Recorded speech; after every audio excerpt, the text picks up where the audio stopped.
Le Seigneur soit avec vous. Évangile de Jésus-Christ selon saint Luc.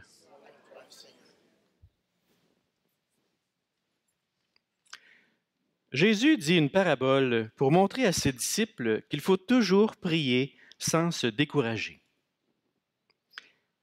Il y avait dans une ville un juge qui ne respectait pas Dieu et se moquait des hommes. Dans cette même ville, il y avait une veuve qui venait lui demander « Rends-moi justice contre mon adversaire. » Longtemps, il refusa. Puis il se dit « Je ne respecte pas Dieu et je me moque des hommes. » Mais cette femme commence à m'ennuyer. Je vais lui rendre justice pour qu'elle ne vienne plus sans cesse me casser la tête. Le Seigneur ajouta « Écoutez bien ce que dit ce juge sans justice. Dieu ne fera-t-il pas justice à ses élus qui crient vers lui jour et nuit? Est-ce qu'il les fait attendre? Je vous le déclare, sans tarder, il leur fera justice. Mais le Fils de l'homme, quand il viendra, trouvera-t-il la foi sur terre? Acclamons la parole de Dieu.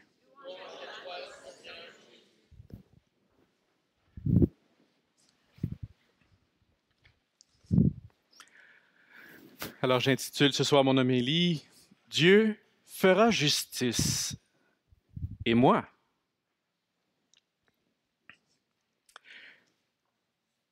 C'est toujours intéressant de voir lorsque arrive un dénouement d'un long procès et lorsqu'enfin la justice est rendue.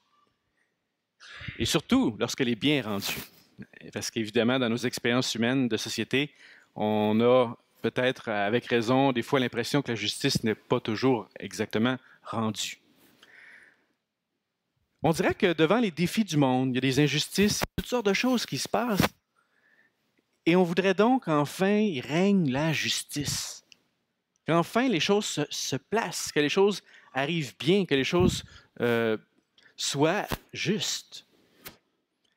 Une des choses qu'on peut faire, et ça fait longtemps qu'on est invité à le faire, c'est entrer dans une prière. Prière pour que la justice se fasse. Et c'est important de prier. Ce soir, l'Évangile nous donne une parabole. Une parabole qui veut nous inviter à prier. Pas juste prier une fois de temps en temps, toujours prier. Toujours prier. Et prier sans se décourager. Cette parabole-là, elle est intéressante parce qu'elle arrive dans un moment important dans la vie de Jésus. Si on suit l'Évangile de Luc, on voit que Jésus, tranquillement, il se prépare à partir. On est dans la montée vers Jérusalem. On dirait que Jésus prépare les disciples au fait qu'un jour, il ne sera plus toujours avec eux autres. Alors, c'est comme s'il est en train de les inviter à grandir dans la foi. Même si vous ne voyez pas immédiatement ma présence, même si vous ne voyez pas immédiatement mon action, priez, restez dans la confiance. Découragez-vous pas. On peut penser aussi que l'évangéliste Luc, lorsqu'il a écrit cet évangile, s'adressait aux premiers chrétiens. Puis ceux-ci, ils attendaient de manière imminente le retour de Jésus. Et, en tout cas, semble-t-il, il n'est pas encore arrivé. Et certains attendaient, et commençaient à se décourager. Cet évangile arrive à point nommé pour inviter les gens à entrer donc dans cette perspective. Il faut continuer. Il faut garder confiance. Et la parabole nous raconte une histoire étonnante. Vous avez une veuve qui demande justice. Alors, vous le savez, dans l'Évangile de Luc, les veuves, c'est très, très important. Ce sont les personnes qui sont les plus, je dirais, marginalisées dans la société juive du temps. Et les veuves, elles n'avaient plus leur mari, donc leur statut social était diminué. Avoir justice, ben, c'est très, très difficile, surtout si elle est pauvre, elle n'a pas de moyens. Et le juge, c'est peut-être pas, il n'y avait pas un système de justice comme aujourd'hui. Alors le juge, y avait-il avantage à rendre justice à cette femme-là? Semble-t-il que non. Puis en plus, pour ajouter à l'histoire, donc en partant d'une femme dans une situation extrêmement précaire, on a un juge, puis vraiment un des pires, qui se moque de Dieu, qui se moque des humains, quelqu'un qui est finalement un juge corrompu. Devant cette situation-là, comment cette femme peut-elle avoir gain de cause. Bien, l'histoire est intéressante. Elle demande sans cesse, fais-moi justice, fais-moi justice, fais-moi justice. Et elle finit par avoir une victoire totalement incroyable, impossible même. On n'aurait jamais pensé que cette femme puisse avoir justice. Elle a gagné à force d'insistance. Alors, comment on met cette parabole-là en lien avec Jésus qui veut nous inviter à la prière? On pourrait se dire comme ceci. L'Église, d'ailleurs, ça c'est les pères de l'Église qui disaient ça aussi. L'Église, c'est comme la veuve. L'Église, on est fragile, on est pauvre et on est dans des situations difficiles. On est invité à prier sans se décourager. Puis même lorsque tout semble perdu, priez encore jusqu'à ce que justice arrive.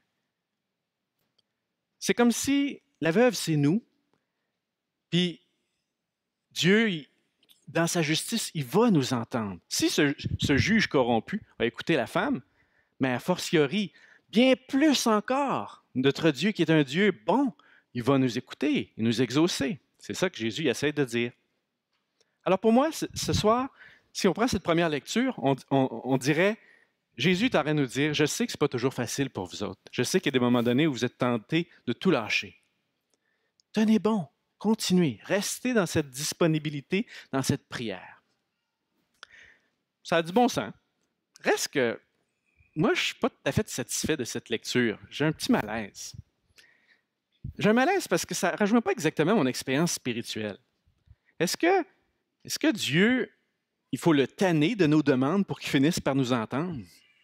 Moi, j'aime pas bien ça. Comme si la prière, ça serait toujours demander encore et encore jusqu'à temps qu'on ait gain de cause avec Dieu. Il me semble que ce n'est pas mon expérience. Puis que Dieu, il me donnerait des choses seulement quand il est tanné de moi, il est lassé. Bon, encore Pierre-Olivier qui va demander de quoi, tu sais. Bon, OK, d'abord, je vais te le donner. Il me semble que ça ne marche pas. Hein? Ensuite, si on va un petit peu plus loin dans le texte, on découvre que ce n'est pas une question d'avoir ce que je demande. Le texte, vous le regardez, là, il parle à plusieurs reprises de la justice. Ce n'est pas d'avoir ce que je veux, c'est d'avoir ce qui est juste. OK? C'est important, ça. Et cette veuve-là, à mon sens, elle peut être le symbole de tous ces gens qui, aujourd'hui encore, de partout dans le monde, vivent des injustices graves.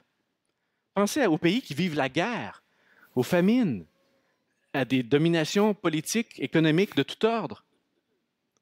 Est-ce que ces gens-là, ils sont dans leur situation parce qu'ils ne prient pas assez?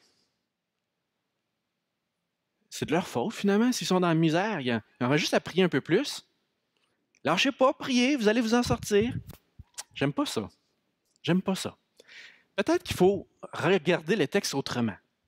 Et en plus, ça finit de manière étrange. Jésus il dit à la fin, est-ce que, quand le Fils de l'homme viendra, trouvera-t-il la foi? Peut-être que la question, c'est pas, est-ce que Dieu va m'exaucer si je suis capable d'être assez fort et persévérant dans ma prière? On dirait que Jésus renverse la question sur, est-ce que je suis vraiment dans la foi, c'est-à-dire dans la confiance? Dieu n'est pas un juge, justement, injuste. Quelqu'un que je dois gagner par mes arguments. C'est un Père, c'est un Dieu d'amour. Peut-être qu'il faut changer ma perspective. J'aimerais ça qu'on renverse toute l'histoire. On va partir des pauvres, des plus démunis. Partons de cette veuve. Partons de cette femme. Jésus, d'ailleurs, dans son ministère, c'est toujours ce qu'il a fait. Partir des plus démunis, des plus pauvres. Et elle crie, cette femme. Le texte est fort, hein? C'est un cri qu'elle lance. Est-ce qu'on va l'entendre, le cri des pauvres, des marginaux? Est-ce qu'on va entendre le cri des gens qui souffrent? Ou est-ce qu'on est un peu sourd? Peut-être que finalement, on n'est pas la veuve, nous autres. Peut-être que finalement, on est comme le juge, nous-mêmes.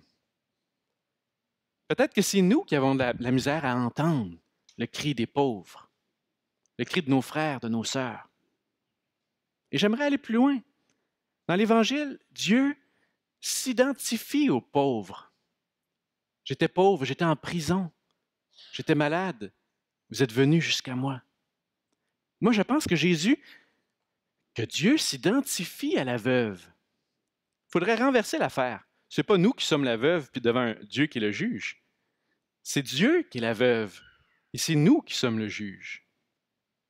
De cette manière-là, on pourrait penser que Dieu, sans cesse, il vient nous voir. Il nous interpelle. Il crie. Dieu crie. Est-ce qu'on va l'entendre? Est-ce qu'on va ouvrir notre cœur? Loin d'être, je dirais, un Dieu qu'on attend et qui n'est pas là, puis qui est disparu, il est déjà là. C'est nous qui ne le voyons pas. C'est pour ça que le renversement est intéressant. Au lieu d'attendre que Dieu finisse par arriver, on découvre que c'est nous qui ne sommes pas là. C'est lui qui est là. C'est peut-être nous qui avons à tout changer notre perspective. Il me semble que si on prend cette lecture-là, on découvre que la justice de Dieu, elle se fait, elle est déjà à l'œuvre, mais elle demande aussi notre participation. Elle ne nous déresponsabilise pas. On a chacun et chacune notre rôle à jouer. C'est pour ça, dans mon titre, oui, Dieu fera justice. Mais moi, est-ce que je vais lui faire justice? Qu'est-ce que Dieu demande? C'est quoi le cri de Dieu? J'ai l'impression qu'il nous demande ce soir, à chacun d'entre nous, de l'entendre, de l'écouter, de le recevoir, puis d'entendre ce cri qu'il fait à travers nos frères et sœurs, de sortir de notre isolement, de notre fermeture. Le projet de Dieu va se réaliser dans la mesure où on s'ouvre les uns aux autres et à sa présence. C'est le dimanche de la mission, j'ai dit au début de notre célébration. On a longtemps pensé à la mission comme quelque chose qu'on doit aller faire. Moi, je pense que la mission, elle est déjà en train de se faire sur Terre. Et nous, on est invités à collaborer. Dieu est en train d'agir en ce monde. Il est en train de faire des choses. C'est nous qui ne le voyons pas. Mais on est invités à travailler avec lui. Dieu, il ne se décourage pas. C'est nous qui nous décourageons. Dieu, je dirais, il prie sans cesse. Il vient à nous sans cesse. À nous ce soir de l'écouter. À nous d'entrer dans son espérance, de relever nos manches, de nous mettre à l'œuvre avec lui pour que justice se fasse. Amen.